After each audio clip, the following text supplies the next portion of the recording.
ಪ್ರತಿ ಪ್ರಶ್ನೆಗಳಿಗೂ ಕ ಇಂದ ಉತ್ತರ ಪ್ರಾರಂಭ ಆಗುತ್ತದೆ. ಪ್ರಶ್ನೆ 1, ಬೆಳಗ್ಗೆ ಎದ್ದಾಗ ಮಾಡುವ ಮೊದಲ ಕೆಲಸ.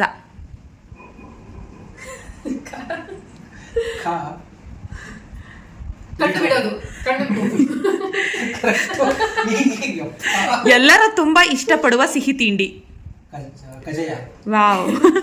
ಎಸ್ ಅಭಿನಯದ ಸೂಪರ್ ಹಿಟ್ ಸಿನಿಮಾ. ಆಗಲಕಾಯಿ ಎಂದರೆ ಬಾಯಿಗೆ ಏನಾಗುತ್ತದೆ? ಆರೋಗ್ಯ ಸರಿ ಇಲ್ಲದಾಗ ಏನನ್ನ ಕುಡಿಯಬೇಕು? ಮೊಬೈಲ್ ಹೆಚ್ಚಾಗಿ ನೋಡುವುದರಿಂದ ಏನಾಗುತ್ತದೆ? ಇಡೀ ಪ್ರಪಂಚದಲ್ಲಿಯೇ ಅಗ್ರಸ್ಥಾನ ಪಡೆದಿರುವಂತಹ ಭಾಷೆ?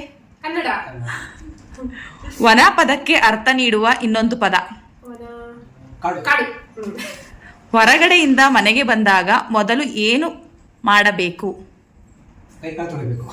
ಪ್ರಯಾಣ ಸಂದರ್ಭದಲ್ಲಿ ನಮ್ಮ ಜೊತೆ ಏನನ್ನ ತೆಗೆದುಕೊಂಡು ಹೋಗಬೇಕು? ಓಕೆ.